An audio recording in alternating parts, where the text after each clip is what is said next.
So, welcome everyone to this this Diversity Committee webinar series with Amy Robertson.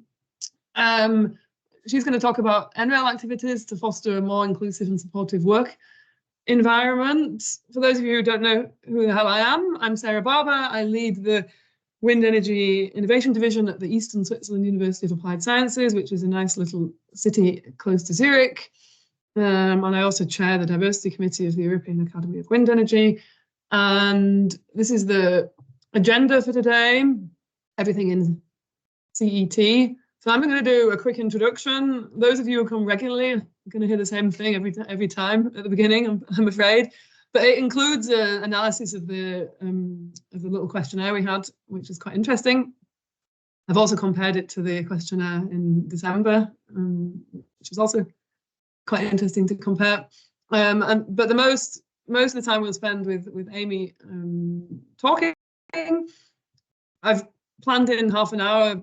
If it's a bit less or a bit more, it doesn't really matter. And then we've planned in some time for some questions, and then I'll just do a quick summary and closing at the end. Is anyone got any questions or anything they want to say about that? Everyone happy and motivated? Yeah, good. If you want to say anything, please just write in the chat or use the hand symbol in Teams, and I will keep an eye on that while Amy's speaking and try to react as appropriate. All right. So for those of you who don't know, the European Academy of Wind Energy, or EAWE, is an international non-profit organisation that promotes and supports the development of wind energy science. So the goal is to exploit wind energy to its full potential for the benefit of the world. And we have a few mission statements. So connecting expertise in wind energy science and education, providing a forum for knowledge exchange, improving diversity, equity and inclusion, promoting education awareness, career development and interest, but also being a credible, legitimate and independent scientific voice of European wind energy research. The Diversity Committee, so we're trying to improve diversity, equity and inclusion in wind energy science in 3 ways. So the first one is to provide tools to help you, people in general, improve DEI in their organizations. Second, by increasing the visibility of underrepresented groups. And third, by acting as positive role models, by trying to improve DEI within EAWE and also our own organizations. So who we are, you can see several members here already. So I'm the chairperson. The team consists of James Gilbert, who's not here, Sarah Fogelstrom, who's smiling away there, except she's not smiling. Julia Gottschall, Stefan Bart, who you can see as well here, Ji Yan and Donatella Zappala, who's also here. Thank you to all you for your involvement. Why? We need diversity to survive.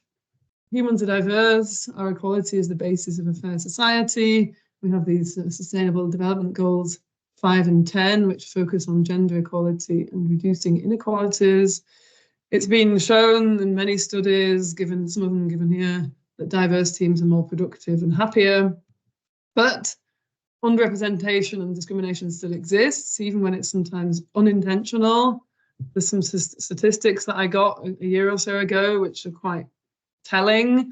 So 92% of EU tech funding goes to male teams, 1% to Black founders, 29% of worldwide management roles are taken by women, 10% by women of colour, 13% of engineers are women in the US. In my department of my technical department at my university, 4% of the people are women.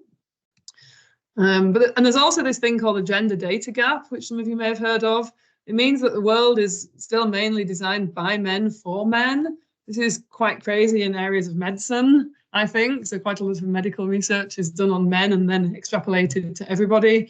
Public areas, public transport, etc. And as we probably all know, the resistance to fighting underrepresentation is growing by, for example, angry white males. I'm not going to say too much about that. So it basically means there is still a lot of work to do. And I really passionately believe that every single one of us can do something, even if it's just a small thing. I think the energy transition is a perfect opportunity to do that, because we need structural change anyway to implement these new transdisciplinary challenges. We need a workforce with different type of skills, especially digital skills anyway. I realize I've written that twice, but it's good to write it twice. 4 things you can do now, we developed in the committee. You can find it at that website. There's more details on the website. We think you could go and find a network to join. You could contribute to increasing awareness by, for example, coming to talks like this, but also discussing the topic within your team. You can work on yourselves. We've all got unconscious biases, which we can think about, we can work on. One good way to do that is just to get feedback from your colleagues. You can support underrepresented groups. So, for example, I would say in my department, I just mentioned, women are underrepresented because there are only 4% of them. So find a way to try to encourage women to join the department, for example. About these webinar series, what we actually want to do with these webinar series is we want to build up a community of people like yourselves, learning from each other about DEI in academia with a focus on wind energy. Some of you who've known us for a while know that we had some webinars last year. This year, we started in December with Axel. We actually want to focus more specifically on research and academia, so that we can differentiate ourselves from other groups. Sorry, I realise the animation is a bit messed up here. We want to have webinars every 1 to 2 months. We want to get inspiration from people who failed and succeeded in implementing measures. We want to develop solutions together. We want to hear from you through surveys, but also through Q&As during these events. And we want to inspire other people to get involved. So that's, hopefully we can do that today. So, to the survey. I'm showing 1 question per page. You'll probably all remember that you filled out this when you signed up.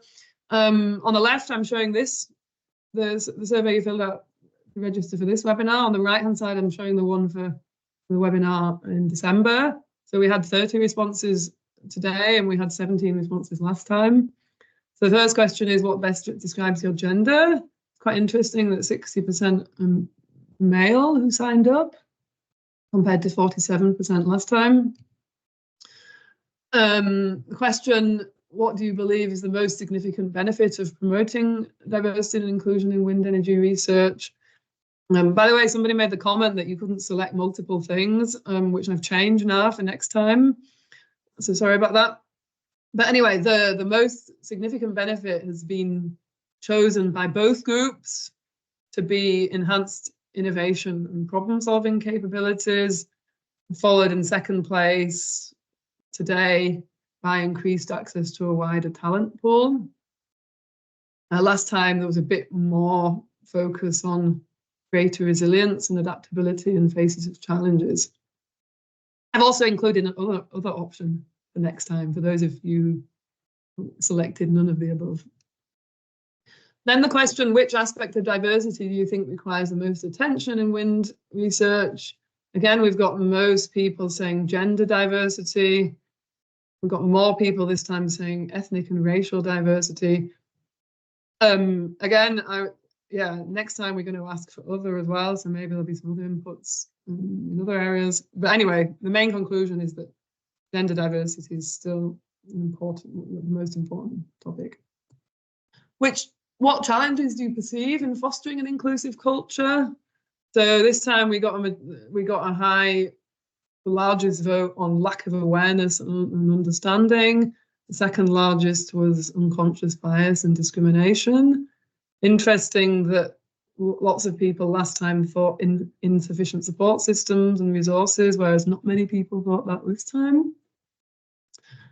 And then in the question, what actions can we take to promote diversity and inclusion? Picture looks fairly similar. Got a lot of people saying create a safe and supportive work environment, which is what Amy's going to tell us all about in a minute. Luckily, we We have slightly higher proportion this time saying implementing inclusive hiring practices. That's also pretty interesting. So that's the conclusion of the results of the survey. Anyone got any questions or comments about that? Because we do have 2 minutes left in the schedule before we pass on to Amy. I know I went through that really quickly. Maybe something was unclear or you want me to repeat. I just see nodding, smiling heads. I'm just going to continue. Hey, Sarah, maybe I have one question. I guess based on this survey, is there any action that you take based on the findings of the survey? Does this, I guess, sway kind of the focus of what you're trying to achieve, or yeah, do you create action items based on the feedback? Sure. I mean, we haven't done yet because it's the second time we've done it, but yeah, we have our monthly diversity committee meetings, and I intend to discuss that in that meeting next time, and yeah, think about what we're doing and seeing if we're focusing on the right things. We need more numbers though. Well, it almost doubled in responses at least this time, so. Yeah, sure. I also think it would be a good thing to obviously keeping these responses, and obviously there'll be some double responses from people who come to multiple webinars, but once we filter that out, I do think we will have the numbers, right? If we have 10 webinars and we have 30 people responding every time, we might get, with overlapping people removed, we might get 200 responses, which would then be quite significant. So yeah, let's see. Right.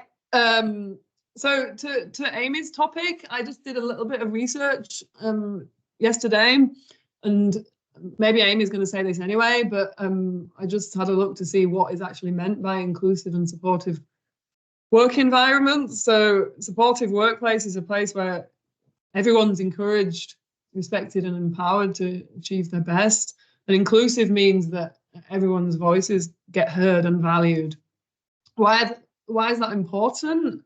I mean, again, it's a similar thing. It's been shown that you get more active engagement, better communication, trust, empowerment through these type of environments.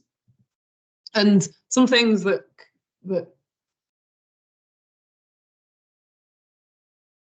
to foster these type of environments, getting commitment from the leadership. Sorry, to foster these type of environments, it's said that it's important to get commitment from the leadership. Diversity training is something that can be done. Fostering an open communication environment, supporting equal opportunities, etc., etc. Maybe Amy's going to touch on some of these things next. So with that, I will pass on the microphone and the screen to Amy, and yeah, go for it. All right, thanks. I'm going to try to share my screen first.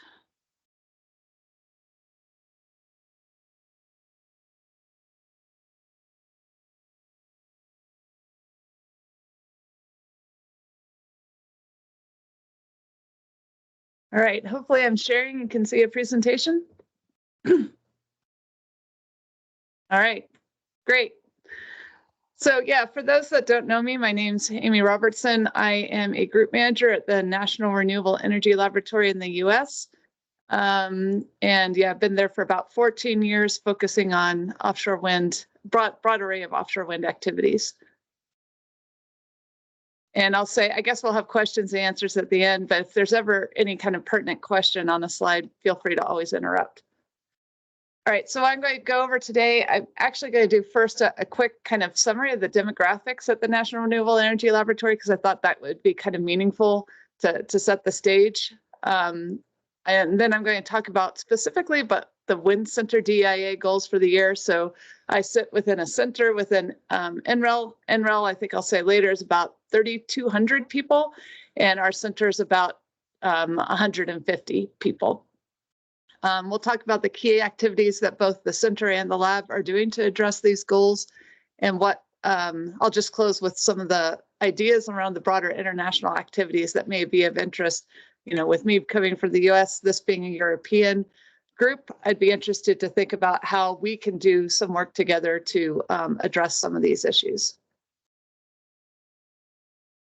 All right, so first of all, I wanted to bring up that the NREL has actually in the last year or two developed a global accessibility and belonging office, which is actually specifically focused on trying to ensure that as we're trying to get to this clean energy mission, that we have all staff that are able to speak, contribute, and lead. So in trying to address that, they actually created an office that has specific objectives associated with it.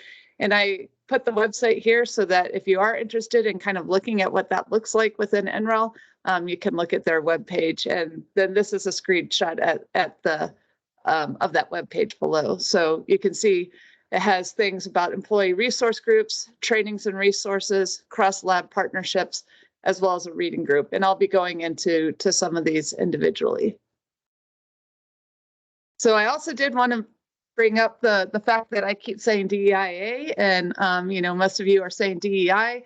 I realized that this is actually just a very specific NREL thing that we decided that we need to include A for accessibility and our focus on diversity, equity, and inclusion. The A was actually added as part of a feedback during a lab-wide survey that we had, I think it was just about a year ago. So accessibility is focused on making sure everyone has the tools and capabilities they need to be successful in their position. All right, so going into the diversity, kind of the demographics of NREL, as of September 30th, we had 3,185 employees, and here you can see the breakdown of those employees based on gender and ethnicity. So we do have 41% females, and then you can see that, of course, the vast majority of our lab is Caucasian. We actually, in our slides, we talk about Caucasian sometimes and we talk about white at sometimes. We actually are realizing Caucasian is a bit of a misnomer, and we're trying to actually move away from that. But at the same time, you'll also see in this slide here, we say American Indian, which is also not a considered appropriate term in the US right now, but these are the classifications that the US government uses, and that is why we are using those terms here. So we acknowledge that American Indian is not, you know, the appropriate term, but we're, for demographic reasons, trying to follow the US government approach. So hopefully that will change. In the US, you know, we refer to the Native population as Native Americans or Indigenous population. So here you can see the breakdown of those different ethnicities. Again, vast majority of us are Caucasian. That is also the vast majority of the general workforce. So in terms, I'll show later, but in terms of demographics, 70% of the US workforce is Caucasian. So in terms of how we represent what the workforce is, we're actually fairly in line on the ethnicity side, obviously a little bit on the gender side. But when you look into some of those more specific areas, then we're definitely underrepresenting kind of the different ethnic groups. So of course, a big focus area in the US is on Black or African American population, and that's about 12% of our workforce. You can see overall we're only at 2% as an example within the US, within NREL. Another aspect is that, yeah, while we have 72% as Caucasian, again, focusing on some of those subgroups, we have what we classify as people of color, non-white, but then we also have specific underrepresented minority groups. And so you can see here for Asian, we tend to not have an underrepresentation of Asian populations at a lot of our research laboratories, but again, we do have underrepresentation for the Black or African American as well as the Hispanic, and then some of the smaller, even smaller minority groups like Native Hawaiian, Native American.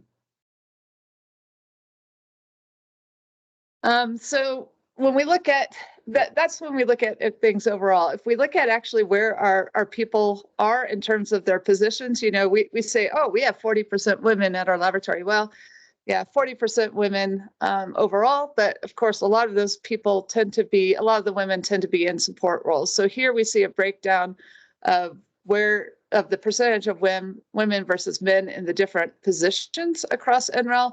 And I'd say kind of in this view, the higher level positions are at the top and the lower level positions are at the bottom. So you can see we start with undergraduate interns actually being completely representative of the gender diversity at 51%. When you get to graduate intern, one row up, you're at 39%, postdocs 33%, and then research staff 32%.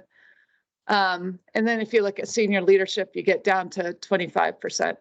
I'd say the exception, I called it out in blue here, is research management, which is at 39%. So that doesn't kind of continue in that downward trend. So research management is someone like me, and we do see that as the women get into higher levels, they tend to go away from the research area and move towards more management type roles. And I'm a perfect example of that. And it actually was a tough decision for me when I applied for the management position, because I felt like, oh, yeah, I am a high-level researcher. I'm kind of going away from that role model of a female high-level researcher and going to management. But I did feel a passion to trying to address some of the inequities and I guess that feeling from a lot of staff that they weren't being considered and their voices heard. So that was what really drove me to management. So this one's much more of an eye chart. Sorry for that. I was trying to, I didn't have the time to kind of break this all down individually. Yeah, 77% of our US workforce is white, and now we're looking at kind of those same research level positions and looking at what the breakdown is in terms of ethnicity. One thing I want to call out is that we have been really focused, I think, on trying to create a more diverse leadership team. So our senior leadership team actually is 12.5% African American, and that's very representative of the US workforce overall. But as I mentioned, our gender diversity at the leadership level is not as strong in comparison. We do actually see a strong representation of non-white staff at the graduate, postdoc, and staff levels, but we see a significant underrepresentation when we look at the undergraduate levels, so our undergraduate interns. And this is just conjecture on my part, but we actually have at the undergraduate level a program that the government funds, and that position is only open to US citizens. So our staff is actually, I don't have the statistics here, but it's very broadly different nationalities. We accept any nationalities except for 4 countries in the world, really, in terms of our staff. But when you look at our undergraduate program that's funded by the government, you have to be a US citizen. So that definitely is limiting our representation at that level. All right, so that was just a quick snapshot on the demographics to kind of set the stage of then what are we trying to do at the lab and center level. So within the center, the WIN Center, this is where I'm the DEIA representative for our center. So our goals for at least this year are to understand employees' concerns and priorities related to DEIA, expand engagement and recruitment efforts to bolster the WIN Center and industry diversity, and to form long-term partnerships with universities, create a more welcoming, inclusive environment for new employees and or underrepresented employees, and integrate energy justice and equity across NWTC. Sorry, NWTC stands for National Wind Technology Center. That's the WIN Center, our research programs and projects. So you can see number 1 and number 3 are bolded here because that's what I'm going to kind of focus on within this presentation. I first did want to bring attention again related to understanding concerns. At the lab level, we actually hosted a lab-wide survey on employee engagement last year, as I mentioned. This is a survey that we actually used. We used an external group for a couple reasons. We used Gallup, and again, I gave a link to this group that did the survey. We used Gallup because, one, we wanted to have an external group processing the results to enable anonymity, so that when you do actually enter information about, do you identify as male or female? What is the race, ethnicity that you identify with? And so we can link kind of what people's feedback are to those different representations. If the lab were to do that internally, we would feel like people would feel hesitancy in, I think, being open and honest about their feedback. The other reason that we use Gallup is they actually have these core 12 questions that they use in any survey that they support, and those 12 questions are listed here on the right. And so what's interesting is they have, I don't remember the number, but they've worked with a lot of groups on these surveys. So they've asked these 12 questions to a number of companies. So when you see the results of the answer to these 12 questions, you can compare your answers to actually how generally employees and companies are answering these questions across the entire country. So these questions are trying to hone in. So the way you answer these questions are, do you feel strongly or negatively about these questions? So as an example, in the last 7 days, I've received recognition or praise for doing good work. Do you feel strongly that you have, or strongly that you have not had that type of recognition and praise? And this is trying to hone in on, how engaged are your employees and what are they lacking kind of in order to see that engagement. For the NREL survey, we actually then created 12 additional questions. So the survey was 24 questions, and those were generated by us specifically to hone in on some additional areas we thought were important. Another interesting concept of this questionnaire, we only did it for the first time last year. Again, I think a lot of this work is brand new, coming out of this creation of that organization that I showed you on the first page that is running all these. So we just did it for the first time last year, but the goal is to keep doing the same questionnaire over and over again, I guess kind of similar to what Sarah and you guys are doing within this group, to understand now, now we're working on trying to address what the issues are that we've seen.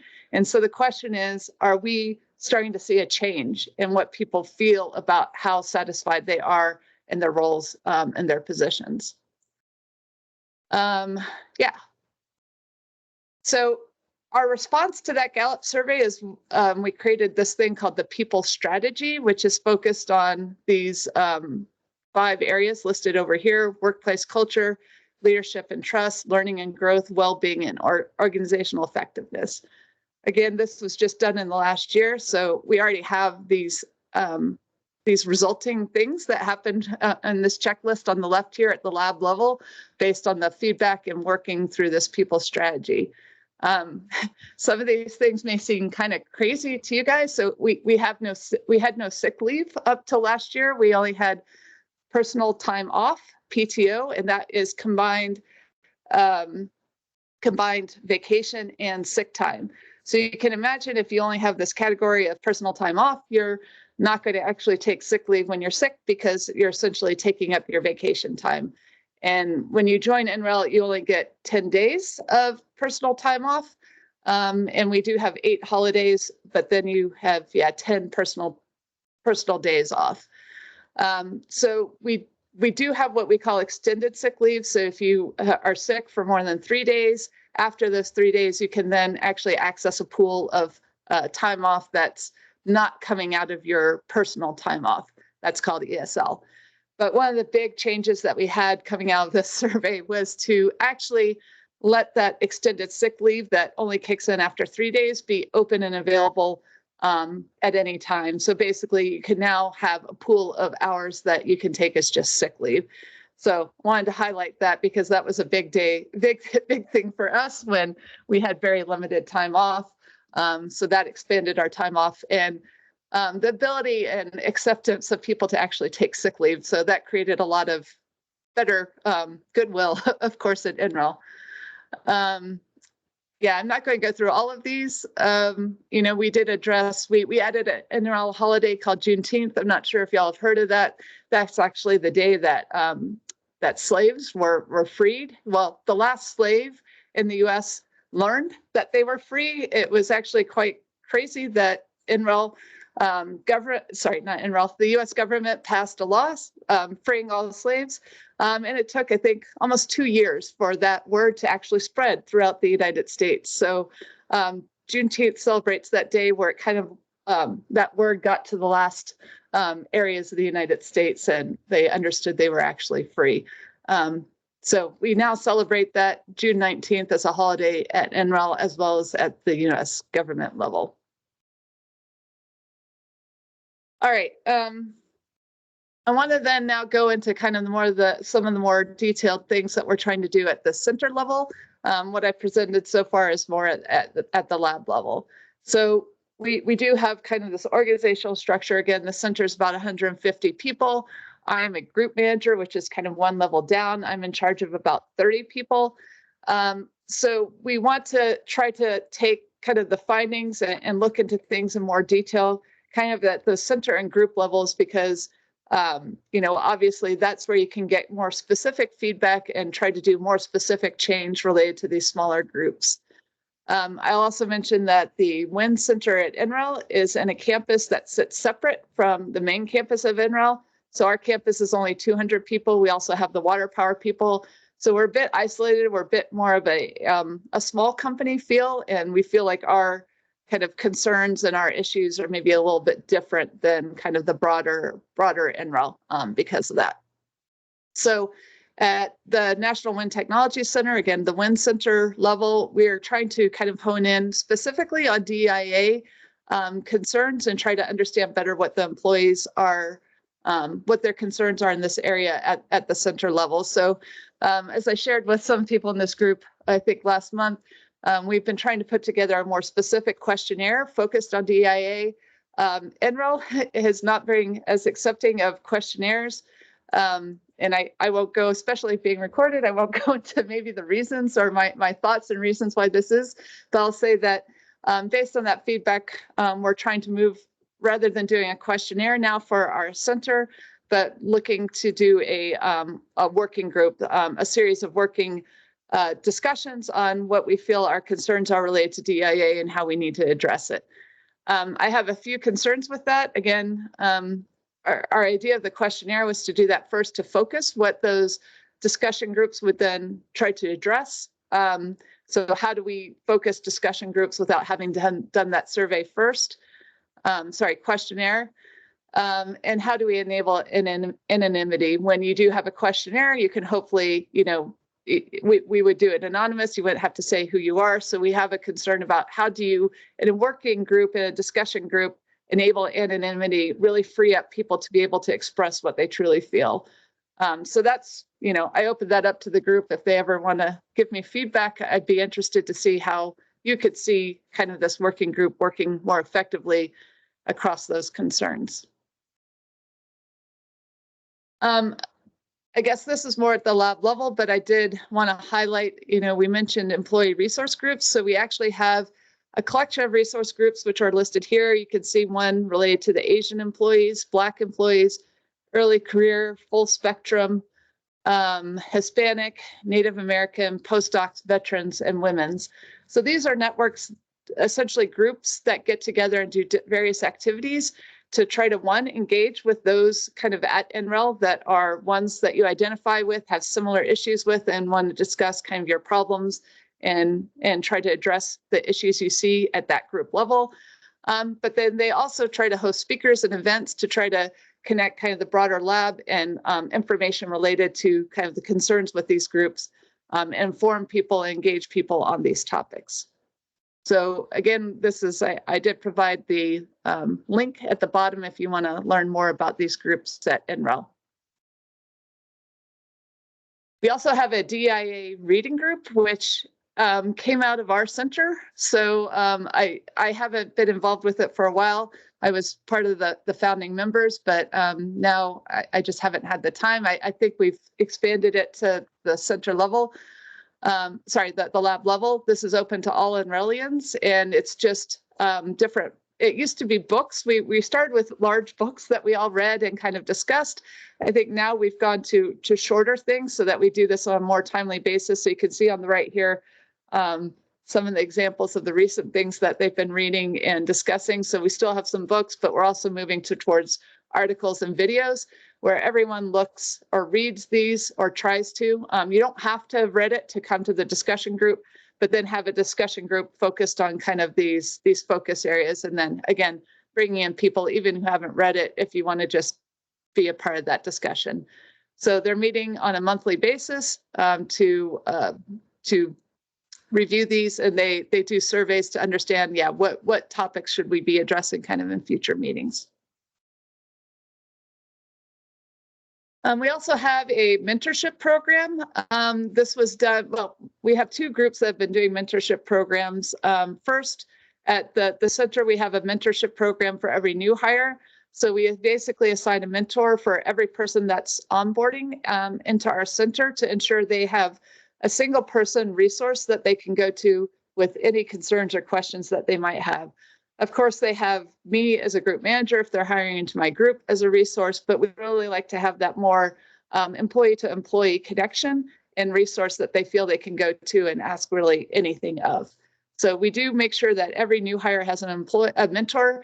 We try to make sure that mentor is working with that person, especially over the first few months, we say the full first year, and that they're meeting actually on a weekly basis with that person to ensure that everything is going smoothly. We also have a mentorship program for career development. And right now, this has only been done within the women's network. Again, one of those employee engagement, employee resource groups. So we've been focused within the women's group on this to try to mentor people for career development. And the way that we're doing this is basically if you want to have a mentor, you sign up and say you're interested in a mentor, you list what the reason is or what kind of feedback you'd like to get from your mentor. And then others sign up as a mentor. And then we kind of basically try to align the mentors with the mentees. We just did that on our own in the past. We're now using this this tool called MentorClick, which I mentioned here. I haven't been involved since we've been using MentorClick, but my understanding is that helps facilitate that that engagement, the kind of connection between the mentors and mentees more easily. This program, the mentors meet with the mentees for about an hour on a monthly basis for a year. And yeah, I've been personally a mentor for, I think, about 12 women at NREL, and I found this very, very valuable. We try to match people that are not in your center. We try to actually work with people outside our center to kind of get that diversification of ideas, because when you're, meeting with people that are kind of too intimate and close to you, you don't get that diversity of ideas. And I realize I'm talking way too long, so I'm going to just kind of get to some of the highlights and then kind of open it up for questions so I don't speak too long. Another thing I wanted to highlight is this DEIA minute. So this is a concept coming out of safety minutes. I don't know if y'all have this same kind of situation in Europe, but when we started meetings, a lot of times in the US, we're so focused on safety. We always start with a safety minute. Okay, where are your exits? If you have this type of situation, what should you be doing? We're trying to emulate that now with the DEIA minute. So when you start your meetings, we sometimes start with, let's consider the diversity of the people in this discussion, make sure that we're all open to people's ideas and we're not trying, just trying to set the stage of being open to everyone in our discussions. In addition, we started creating these slides that are focused on specific topics to also review at the start of our meeting. So this is an example. This is kind of the format, and this is an example one related to pronouns. So we talked about what is it, why is it important, and what can you do on those topics. We're trying to collect a series of ideas like this and have people across the lab putting in their own ideas so that we have then those resources that we then work on kind of again at the group level and share at the group level to have those more small discussion type situations. And I did put links down here, but I think those are actually down at the moment, just so you know. Oh, actually, I think this was my last slide. So the last thing I just wanted to mention, again, I would like to understand how the work we're doing in the US can also be more engaged with the work you're doing in Europe and what y'all see as kind of inclusive activities that we can do together. I think one area that we see definitely is that we obviously engage at conferences quite regularly. I'm involved in a lot of the organizational committees, so I feel like I have the potential to maybe influence and try to help increase diversity and inclusivity at those conferences. So I'm very open also to ideas that people might have on how we can achieve that. At this conference we just had in December in Exeter, UK, I actually had one of these women come up to me and they're like, Amy, how many women are at this conference? I'm like, I don't know. And they're like, well, can we find that out and can we take a picture? And so I said, sure, let's do that. So at the end of the conference, we took a picture of us wanted to for the women involved in the conference. And we were actually quite proud. We had a 15% representation at this conference. And again, that should be shocking that, yeah, we are proud that we had a 15% representation at this conference because, yeah, that shouldn't be such small numbers. I work in offshore wind, and we do tend to see a much more larger minority of women in offshore wind because we have a large influx of more of the oil and gas industry into our research work, which has much stronger, I guess, male traditional representation. All right, so yeah, that was the end of my presentation. Thanks for listening. All right, thank you.